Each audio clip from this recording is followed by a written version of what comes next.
This is the Counselling Insights Podcast, a podcast to help you develop your own insights and practices as you listen to Vicki Enns connect with counselors and helping professionals about their work, their passions, and their strategies. Welcome to another episode of the Counselling Insights Podcast. My name is Vicki Enns, and I am your host. And today I'm here with Melanie Bazin and Heather Woodward.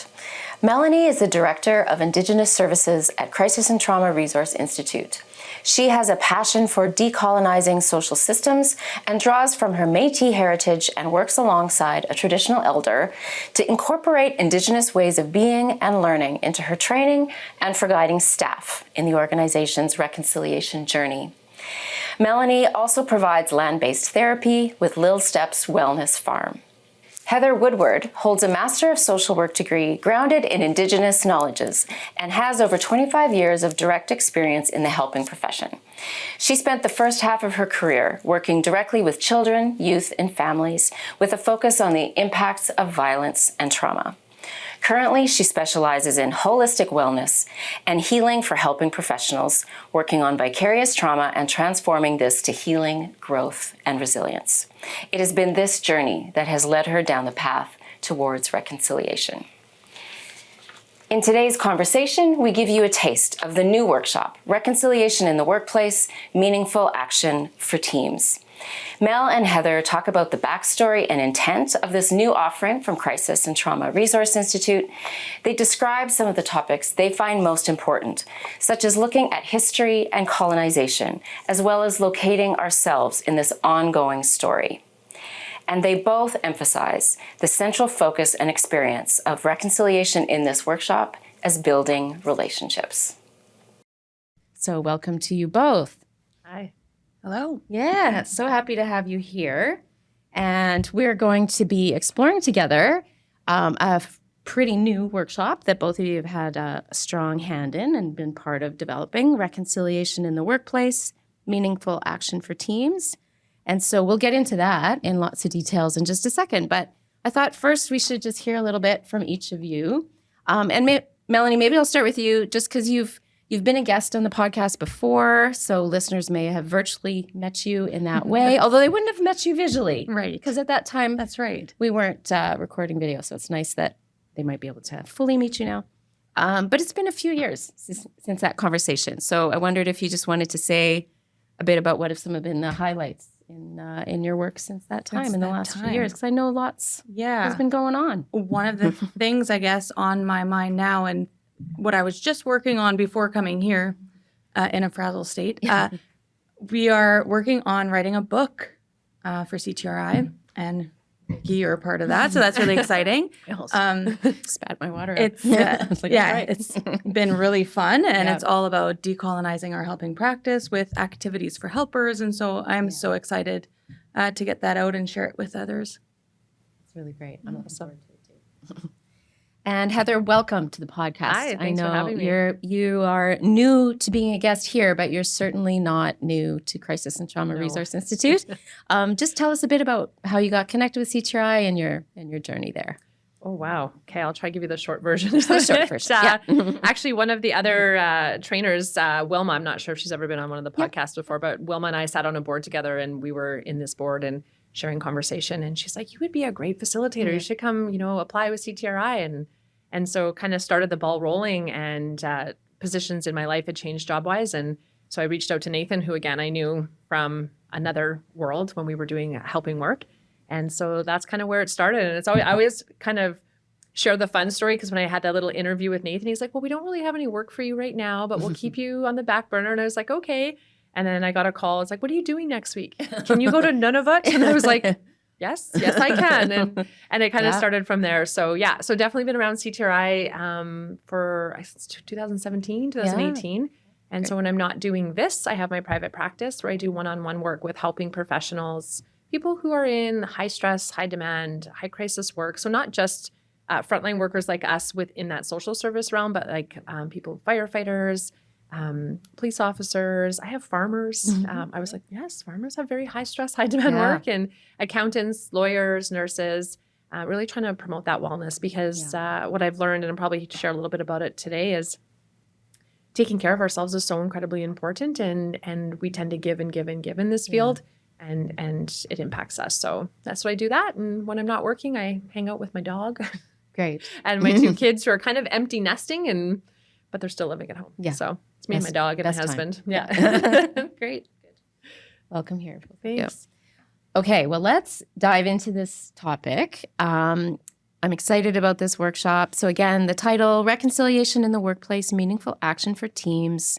First, let's get a little bit of the backstory. Where did this workshop come from? So before I started with CTRI, obviously CTRI has been on a reconciliation journey for quite some time. And part of that was working with other facilitators on offering a workshop for others based on, the work that CTRI was doing. And so a few folks got together, started working on this, and realized, wow, this is really tough work to do. Yeah. It's tough to put everything into, one workshop. Yeah. And even then you can't. And get it right? And get it right. Yeah. There's no real way to put everything in there. And so And it's a constantly changing it's process. constantly evolving, changing. And so the work had begun with a few folks. And then when I started, it was kind of passed on to me to finish off. And so a few of us, Heather helped. We had other facilitators helping. We had folks coming around the table to review and work with the content. And then we kind of landed on this one-day workshop, which I hope gets to the root of what we were hoping to do is, have people just reflect on their own journeys. You're right. And how that journey impacts their community around them and also their workplace. Yeah. Well, and that you saying that, I wanted to ask, was there a particular reason, like right in the title, it talks about meaningful action for teams. And so kind of wanting to think of it as like organizations or staff teams or groups that are coming. Was that kind of part of the? Yeah, well, I think any of this work cannot be done in isolation. I think we have to start with ourselves, right? It really starts there, but we are relational and we're all interconnected. And so we are part of communities, we're part of teams, we're part of organizations. And so that work goes beyond, it ripples out from ourselves out onto those teams and those communities. So Yeah, I would agree. And we can't do it separate. We always try, but you can't. And so when you start with yourself, it just rolls into your work. And how's work influencing you? And I don't know the stat. If we had some of the folks from Achieve over here, they would know. But we spend so much time at work, right? So being able to build that into our workplaces, I think helps our personal lives. Right. And when we do the work within our personal lives, it shows up at work, Right. right? So it's that interconnection. Yeah. Well, and it's occurring to me while I listen to the 2V that, and I'm curious I know it's fairly new, but it's been delivered a few times. And so I'm curious if you're finding that our groups showing up as teams, because as I listen to you, I'm thinking that's actually makes so much sense. If then people are here together in their relationships, in their work relationships while they're exploring this. Have you been finding that? People showing up in groups or a whole bunch of different ways, probably? Well, we've rolled it out 3 times. Every time has been extremely different. I'm sure. So yes, to answer that question simply, yes, there is some teams showing up. Yeah. It appears as though it's, maybe 2 or 3 people from the team coming to gather the knowledge and to bring it back. Right. I've done it with a private organization as well. And again, you can't have all your staff in some of these corporations. So they're trying to bring some of the folks who might be more in that leadership role or management role. But definitely there's been a mix. And then there's a lot of just individuals coming out of their own curiosity, really wanting to figure things out for themselves and how they can do better and bring it to work. So it's shown up All kinds in all different ways. Watching the dynamics for the work has been interesting because it can be uncomfortable. I'm sure. Yeah, in a really good way. I say that not a scary way, but in a really good way. It's that uncomfortable, like growth is happening, change, shift is happening. And it's been really cool to see it roll out in the 3 times that I've got to facilitate it. So yeah, and I think too that the first time we ever facilitated it, we had a pipe ceremony as part of the opening of this new workshop, and I think that was so meaningful. Yeah. And so, yes, it's different every time, but I felt like that was so important to start in that way, to do this work in the right way. And in that specific one too, it was co-facilitated with yourself and JC, and just seeing that dynamic of the two facilitators modeling what reconciliation looks like, right? Yeah, It's where so JC and I impactful. are both on our journeys and who we are and where we come from, and watching it kind of weave and connect and fold and yeah, it's pretty amazing, I think. Yeah. Sounds really good. Well, and I think you've both started to speak to this already, but do you want to say a little bit about, like, what is your main hope or goal with this workshop? What do you kind of hope people will leave with? I know that's a big question, maybe too. Yeah. too Do you want me general. to start or you want to go? I can start because I Okay. feel like I've rolled it out. So we did the first time JC and I did it co-facilitated. We had 30 people there in person all day. It was a beautiful. There was not enough time in the day, and then the next time I did it was online with a group of people from all over Canada, which made it even more interesting. And then the third time it was for a private organization. So each one's been really different. But my hope has always been the same, and it is if one person in that group walks away with that like little bit of a fire lit in them, or that little light that shines in there and goes, oh, okay, I can do this. Yes, it's a little scary. Yes, it's a little uncomfortable, but it's okay. Right? Like I just that's my hope is that it just kind of like, I don't want to say rocks someone because I don't want it to be a negative experience, but just kind of like ignites you, just lights you up on the inside and go, oh, okay. This is, this can happen, right? And so that's my hope is just even if I get to just one person. Where it goes beyond an idea, it Yeah. sounds like, and kind of gets. Or if you can them have that somewhere. one person who shows up like this, Yeah. and by the end of the workshop, they're like, Right. right? Like that, like they unfold their Yeah. arms and they're like, oh, Yeah. right? Because this is that protect when we cross our arms and we're like, we're protecting ourselves. We don't know what to walk into. And I can remember that very clearly from my own journey. I would say officially my reconciliation journey started about 15 years ago. Right. Did I know it at the time? Probably not. Yeah. So Yeah. it's that hope for that little bit of uncomfortability and change. Yeah. Mhm. Yeah, I agree with all of that. And also I think I think you hit on it, like making it hit your heart space. Yeah. Yeah. And knowing that the journey and the change can start with us, right? And to continue those conversations, all of those things, because like you said, reconciliation journeys have been happening for a long time now. But sometimes I fear that we're not continuing the conversation. What's the next step? Where are we going to, right? And so it's to keep that conversation going, to keep the journey going, to connect with people's hearts so that they get fired up about it and we can collectively then move forward. Even in the discomfort. Yeah. Right. Because you think like we can see people get really ignited. And then my fear, I would agree, is that they leave and go, oh, okay, but I can't change my whole workplace. So what am I going to do? Right. Go back to what you said at the beginning. Start with yourself. Start with yourself. What can you do? One step forward. Right. So, yeah. And it occurs to me, this might put you on the spot a little bit. However, I'm sure you probably talk about this in the workshop. But it occurs to me I should probably ask you, how would you define reconciliation? Because I imagine people come with all kinds of different ideas of what that means. And maybe there isn't a simple definition, but if you were to give it a go. Yeah. For me, it's all about relationships. Yeah.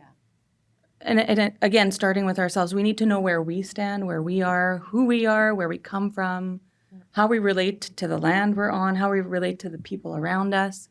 And all of those relationships are important. And how do we then build relationships that can sustain our future together? Yeah, I would agree. I would add, what did you say? Relationships? Relationships for me, it's the connection. I know you and I have had this conversation before, and it's a lot about reciprocity, like back and forth. Because sometimes I think in this work, we want to go out and seek the knowledge. We want to seek the answers. We want to, I don't want to say it, but I'm going to say it. Check the box. Yeah. Right.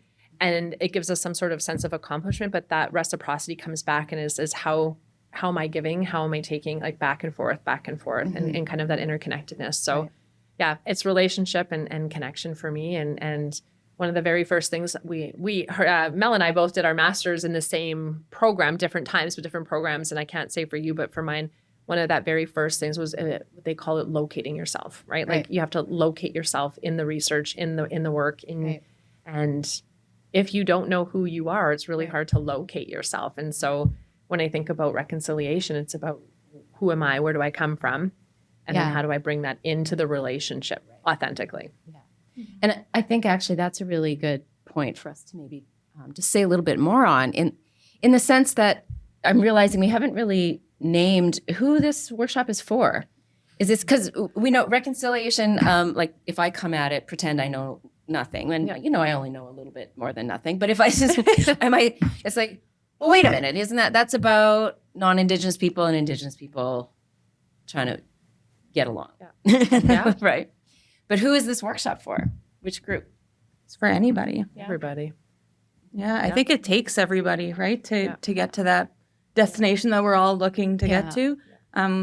It takes all of us to take steps forward, to build relationships, have conversations, even when it's uncomfortable. Yeah, I would agree. And just what I've learned so far, I mean, not just in this workshop, but in every single person I walk with, even in the trainings I do on a regular basis with CTRI or Achieve and the clients I see and the folks I see in my office, is I cannot assume. I have no idea where people are coming from, how they grew up, the narrative that they were given, the parts of their story that were impacted by trauma. And you'll talk a little bit about that. But it's just don't assume, because if we assume all Indigenous people know how to do this and non-Indigenous people don't know how to do this, that's a very dangerous place, and it doesn't connect us at all. So everyone's coming with, like you said, with their heart space, right? And we're all coming for our own reasons. And even if I know a little bit more than nothing, I think that's good. That's my goal, just a little bit more every time. Yeah. No, and I'm imagining that I mean, I think this is true of any group dynamic. When random people enter a room, there's always, I think we naturally, whether we're conscious of it or unconscious, we're like categorizing everybody and ourselves and figuring out who do I belong with and who don't I. And so that's probably quite present in this particular workshop. And then I'm only imagining that, like that's part of the, dare I say, magic probably that happens through the day, is some of those categories hopefully break down and that becomes a little less relevant. Yeah. Conversations of like, how much room can I take up? How much space, right? Am I allowed to share here or can't I? And all of those things also speak to that unlearning. There's a lot of unlearning. We're learning, but we're also unlearning all those systems and the colonial structures, all of those things, right? Learning to listen. Just that. The colonial structures. One of the very first things that we do, and I love that JC kind of showed us, but I mean, she's been doing it forever, but really helped me kind of stand stronger. And is that creating that space, but it's not for me and Mel or anyone who's facilitating this to create this space. It's acknowledging that we want to create a safe space before we even open up this manual. So how do we do that? Right. What does each person in this room need to feel safe? Because this is going to be uncomfortable. Right. The last training I did, someone grabbed a box of Kleenex and they're like, I'm just going to keep this close. I have a feeling I'm going to cry today. I'm like, you might. It's not my goal, but you might. I'm going to cry too. Right. And but so we open in that way, taking that time. And that's one of the biggest, I always say the biggest. There's a lot of lessons I've learned in life, but just slowing down and creating the heart space, creating the safe space. But it's not for me to say, okay, today, these 4 things are going to make a safe space. It's about what do you need? Because we all have that question. We all have that thought. And we want people to be able to ask that without being, jumped on and because that's how we learn, right? But we live in this time right now where it feels hard to have a difference of opinion. Right. And so we want to bring those differences together so we can open our minds. Yeah, and I think what you're speaking to is that co-creation of safety. Which takes relationship and time. Yeah. And I think that's one of the things in the workshop that people might notice is that, like, so, historically when you've gone to training, it's like, welcome. Today we're going to talk about 1, 2, 3, 4. Turn to page 4 and off we go. There's a lot of sitting, connecting, listening. And I think I said it in the last training. I'm like, if anyone in this room feels like, why does she keep talking? Why aren't we getting going? That's reconciliation. It's about learning to listen and not rush through it, because our brains want to go page 6, page 7, page 8. Right. And we want to get through the end. manual. And Give me the answer. Give me the thing. answer. Yeah. Did I pass? Yeah. And that's not Yeah. this. This is all heart stuff, and it's connecting your mind and your heart. Yeah. And that's a tangible way to think about what you said earlier, Mel, like that it's about relationship. Mhm. Building that relationship in the room. Well, and part of, as you talk about creating a sense of safety and heart space and letting people connect with themselves. I mean, that's also just to really name that. I mean, earlier when I invited you to define, I kind of flippantly said, it's about Indigenous and non-Indigenous people getting along. Obviously, that's like that's a very surfacey idea, because what we're talking about here, and I know, I mean, the conversations go in lots of different directions, but you both alluded to how this can be challenging, or there can be some difficult, it can be uncomfortable, because we're talking about acknowledging history, acknowledging trauma, talking about residential schools, talking about the impact of what has happened, right? And so there are some very maybe difficult things for people to say, or difficult things for people to hear. Right? Mhm. So, yeah. I think too, like one of the concepts that sometimes people don't realize is colonization has impacted all of us. Yeah. All of us differently, Yeah. but definitely has impacted all of us. Yeah. The fact that, Western, Eurocentric ideas and ways of learning are prioritized here means that we're all impacted by colonization. We all have learned in those systems in some way, Right. and they're still prioritized in some way. And so unlearning some of those things and realizing, wow, how does that now impact how we live and interact? So, yeah, it can be quite impactful when you start to see all of those pieces come together. Yeah. And I love how you just said that, because in how you talked about that, it's already shifting it from, this isn't us against them, or, one group against another exploration. I mean, it's acknowledging that maybe has sometimes been what's happened. But I love how you talked about that it's allowing us to see together how we're all impacted. Mm-hmm. I heard it in another podcast or a book I read when we talk about that, like unlearning, and this actually came from a more Indigenous perspective, was even changing that language from unlearning, because we can't unlearn it. We want to, but we can't, but recentering, right? And so again, like you just mentioned, right, that Eurocentric kind of colonial way has been centered. And so when we re-center and we adjust and again, maybe put people in that circle, we see things really differently. And so, You mentioned a manual, Heather, when you were talking along the way. There is a manual. There is a manual. And so, just to give folks a bit of a flavor of possibly some of the content or some of the things that might get talked about, I thought we could dive into that a little bit. I actually wanted to start with this, if this is okay. And it specifically, when I took a look at the manual again, I was kind of reading it through. And I just wanted to mention this and see if one of you would just speak to it a little bit. I was struck by how it started. The very first thing in the manual is a story. It's talking about a Cree story about the belly button. And I wondered if one of you wanted to talk about that and just the choice of having it start that way. Well, I think because we're talking about having to center ourselves, knowing who we are, where we come from, our roots, that's where that idea to incorporate that story came from. And that's something that JC shared with us. And JC is another one of the facilitators. Right. We've mentioned JC a few times. It's a beautiful story to really highlight our connections, our interconnections, where we come from, our roots, all of those things. So it's a really nice place to start to really ground ourselves in that work of locating ourselves and then moving from there.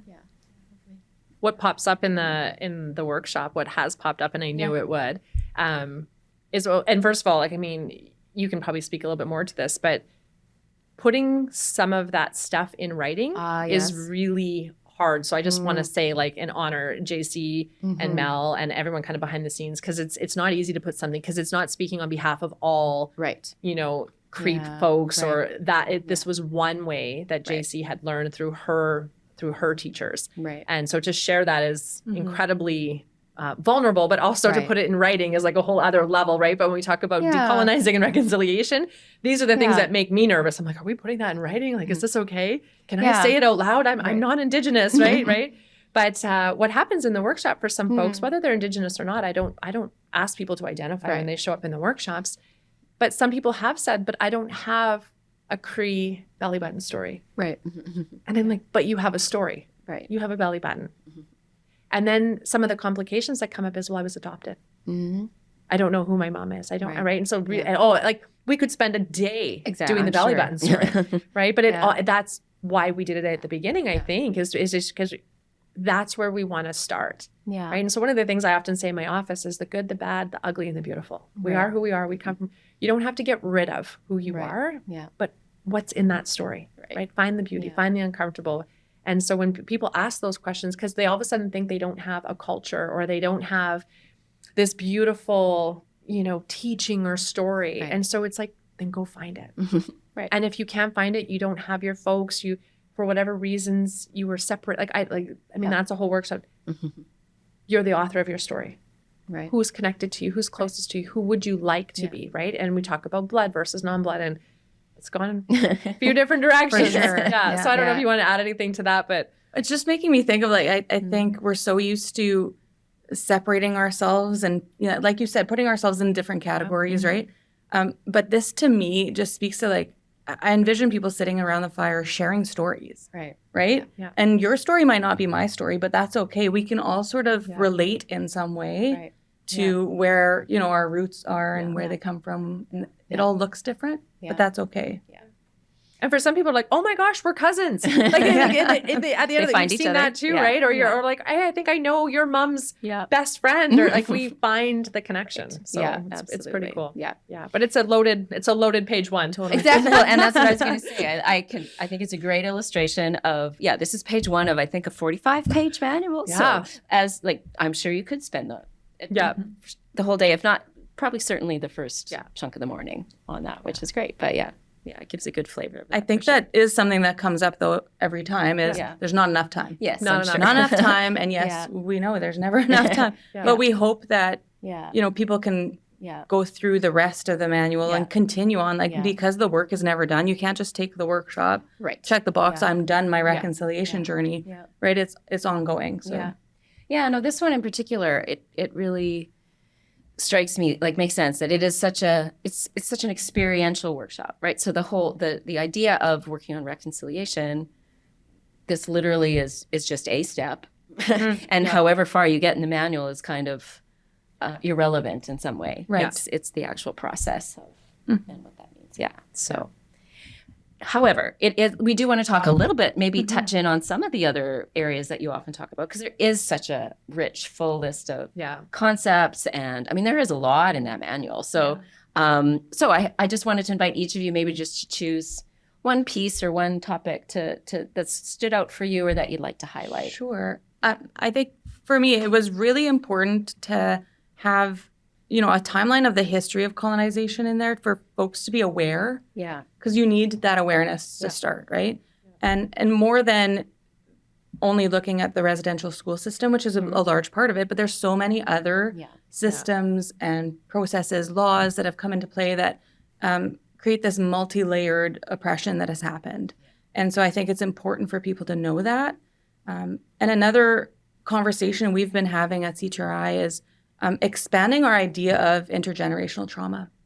So we know that term intergenerational trauma, it's all over the place, but we're now trying to shift from that concept to colonial trauma. And what that does is shines the light on where the trauma actually originates.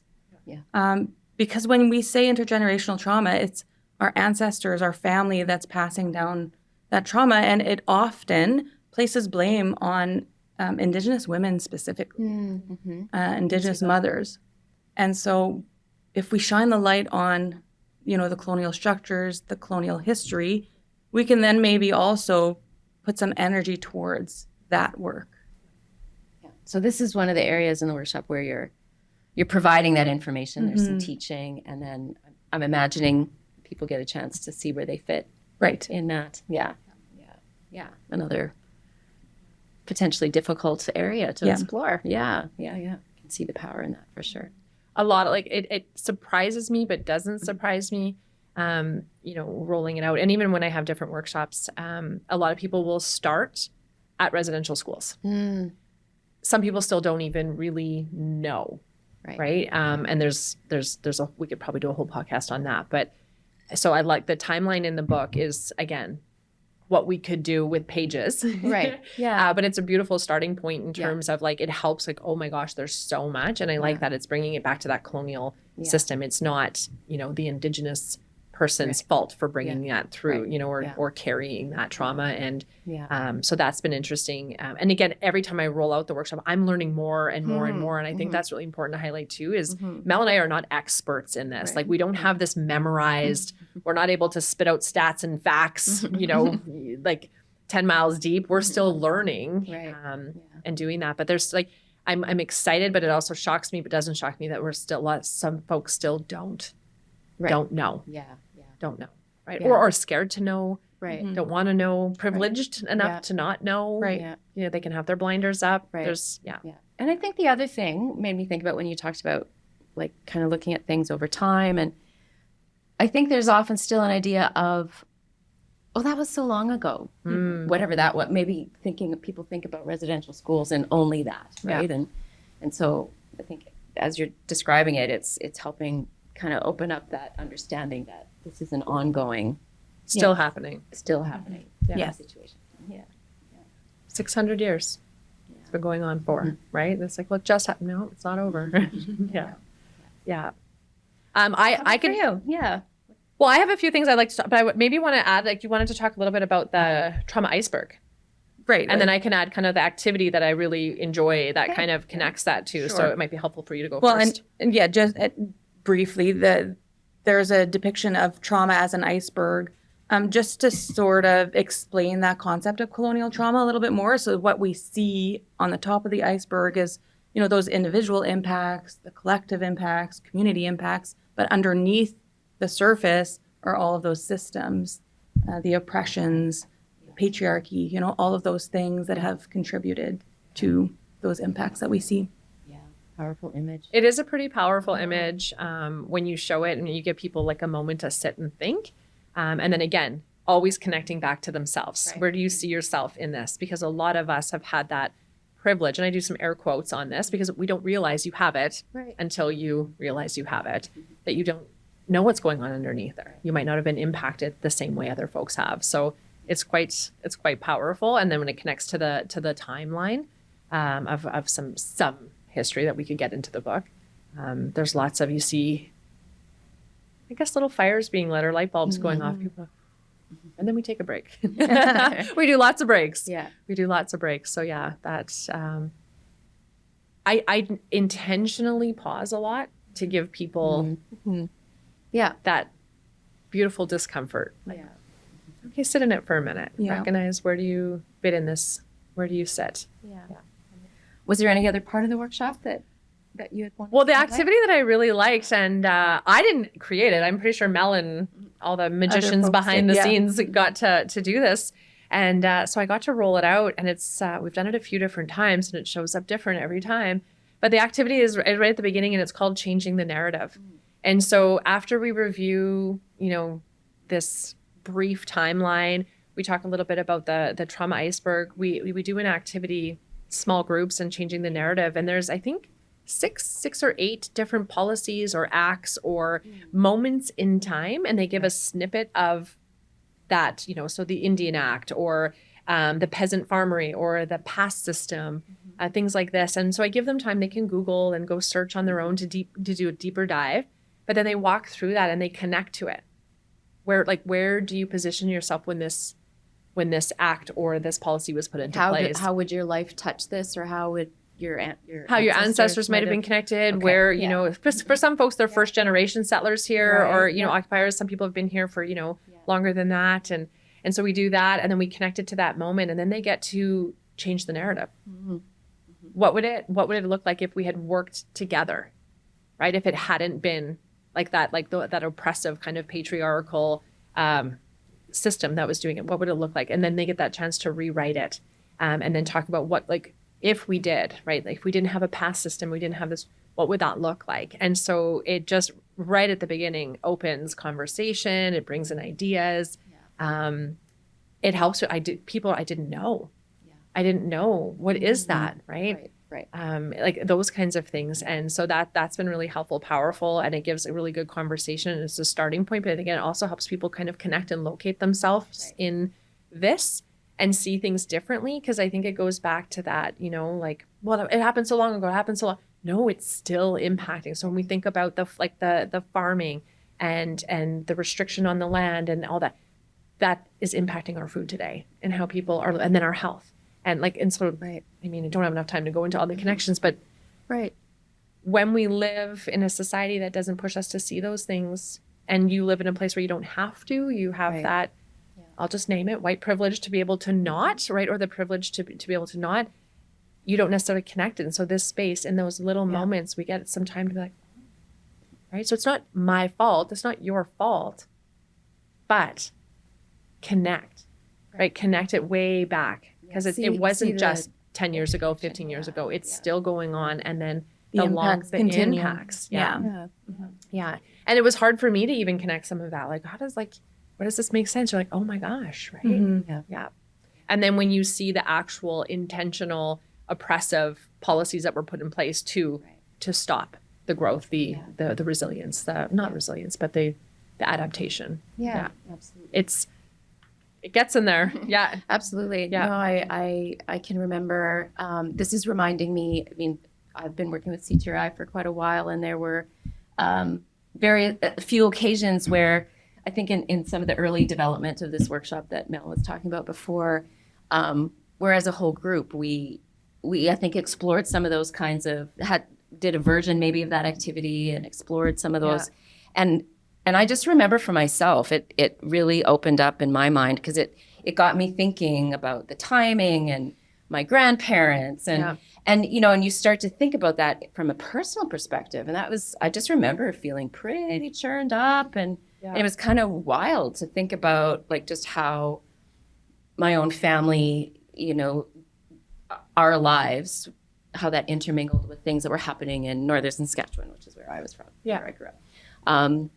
You know, and then I brought it up at the next family dinner, which was interesting, but very good in the end, actually. But it was, So just that sense of how it goes from a concept to, I know for me it was, I mean, I would have said, oh yes, I know that it connects with me, but that was a pretty intellectual idea, I think, for me, until I actually saw and could feel a bit the actual connection. So, yeah. And what you talked about there, like at a family dinner, I think that happens a lot during the workshops too, is people will go like, oh yeah, this comes up in my gatherings, or we talk about this, you know, and so that's what we mean when it's knowing that you have a part to play in reconciliation, and that it ripples out. So when you know more, you can then ripple that out to, you know, your family at a family gathering or your workplace. Right. Yeah, there was a really great example in that one training that you were there, and there was some debate on changing a name. Yes. And I can't remember exactly which name it was. Wasn't it the road? Like a street Avenue, name? Yeah, the street. Avenue Jamaica. Yeah, and one of the participants brought up that, you know, there was a challenge at the family dinner. I'm like, why do we have to change all the names and this kind of stuff? And an 8-year-old said, I can help you learn to pronounce it. It's okay. You know? And I was like, yes, right? Like, and that's the thing, is we're not trying to start arguments or fights or split families apart, but it's about, we're recentering, we're changing, we're including, we're opening and understanding, like, names, like the name of that Bishop Grandin, what it was changed to, and like understanding that is important, the history behind it, and what Bishop Grandin had done intentionally, and so yes, it's uncomfortable and it's hard, and I'm not asking you to give up your faith, and I'm not asking you to never go to church again, or it's about just understanding and opening your mind and hearing and listening and sitting in that, and a lot of I think a lot of people are having the conversations, but I think it connects back to what you said at the beginning, is that's the hope, is that it doesn't just stop at the end of this workshop, that people go home and go, did you know? Like, did you know? That's what lights me up. Well, and I wanted to ask each of you, and you maybe just gave us an example, Heather, but what's something that is maybe surprising each of you, or maybe delighting you, that you weren't necessarily expecting from entering in these conversations with folks? I'm gonna let you go on that one. Oh first. my God, there's so many things. I have a few notes, but that's not on my notes at all. I guess I'll be a little vulnerable and I'll share because Mel knows the side of me a little bit more. But it surprises and delights me on how I've been put on this path of reconciliation, or how I was, introduced to it, and kind of my purpose in it, and my journey of it. It's really uncomfortable. Yeah. It's really hard. Yeah. I've wanted to quit 1,000 different times. But that's what brings me that joy is some of the hardships that I've gone through, some of the discomfort, some of those learning lessons. When I'm in the training and I confidently say the things I need to say, which the elders I've had the honors of walking with, the participants I've met, the children, the youth, the families that I have learned from along the way, they've said, "Go, Heather, take it forward, move that knowledge forward." And when I say it, I slightly want to die on the inside, because that's my biggest fear, is I'm going to say something wrong. Right. I'm going to hurt someone's feelings. I'm going to mess up. It's going to be outdated or offensive. And I just think about the elders go, yeah, you might make a mistake and we'll correct you. But when someone in that class or online or just hangs back for a few minutes or says it in front of the group and they're like, "Thank you for saying that, because I was thinking that. I was feeling that." So that's the stuff that brings me joy, is if I can so uncomfortably say it out loud or bring it to the surface with as much authenticity as possible. And one person in there is like, "Oh, thank God. I thought I was the only one who thought that or felt that." Right. And then that's what brings me the joy is bringing people safely into that unknown, because that's really what it is. It's the unknown. So I don't know if that answers the That's question, great. but No, thank I'm always scared. Mel knows every time we do, I'm like, "I'm scared. I'm scared." So just keep going. I'm like, "Okay, I'm scared." Well, I think that's the thing that has come up too, is you're not the only one that's I know. scared, right? I think fear sometimes gets us stuck. Yeah. Right? If You've said that to me 1,000 times. Fear And gets so us if stuck. we can stay in that fear, and then no change happens because we're not doing anything. We're just stuck there. Yeah. Or we can, use some courage and take a step and see what happens. Yeah. And a lot of times, as long as we're making that step, like you said, Consciously and being yourself while you're doing it, with the right intentions, I think we're going to be okay, right? Yeah. Another thing that comes to mind about like the surprise, what surprises us, and you touched on it, Heather, but people not really knowing the full history. Yeah. It's getting better. You're right. I think our schools are doing a better job now Right. of Yeah. informing folks, but there's still so much that's not known. And so if we can be part of educating people on what that was and the impacts today, I think we're doing something good. Absolutely. So I know this is a very new workshop, but I already want to ask you, because I'm sure you've thought about it. What's your vision of where this might go? Do you have a sense of where you hope this will go in the future? Well, I just hope that we can talk and connect with as many folks as possible. Like, keep this conversation going. Talk to as many people as we can about reconciliation, what it means to them, what it means to us as a collective, moving the needle forward a little bit. Yeah, absolutely. That sounds good. I would add that. Yeah, I think definitely just keep it going.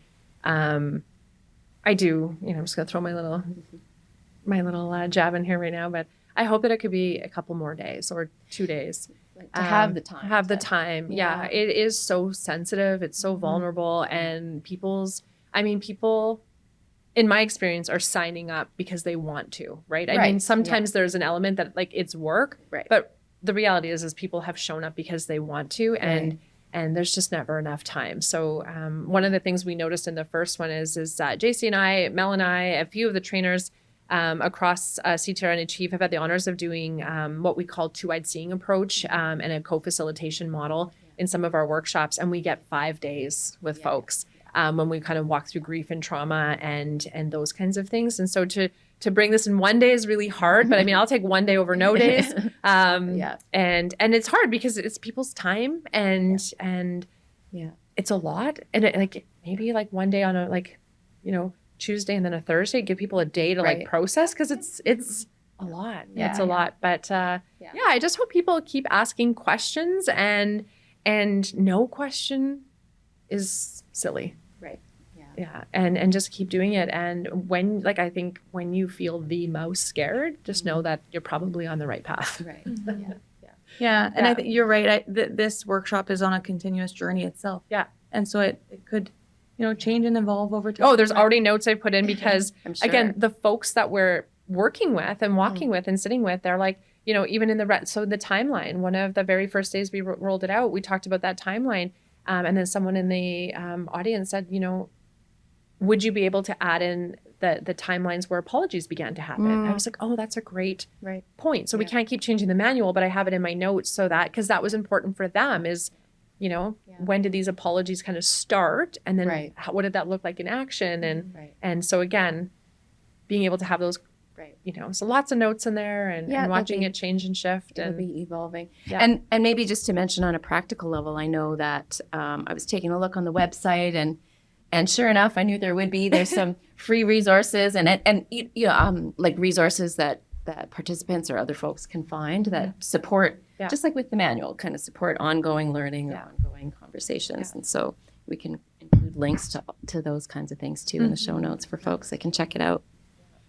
Yeah, definitely. And like even one of the things that we've started doing in the workshop is right at the beginning now, I put up a white flip chart. Mel knows I love my flip charts, but we do flip chart or we started chat in the online because people already have amazing resources that have helped them, books that have helped them, people sharing all that. Google is our friend in this situation, Googling things that we can do to do that. And so CTRI has tons of resources there, but we've created now a list in the training where people are like, well, I found this book was really good. So I'm like, throw it up on the paper. And so so the last training I did, that whole paper was filled with things that folks could use or access or download or read or attend for free.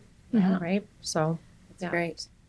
All right. Well, let's talk about where folks can find this workshop. You've mentioned in person as well as online. So it happens in both. Happens in both worlds. It happens publicly and privately. If you want to bring it to your workplace, we can do that. Yeah.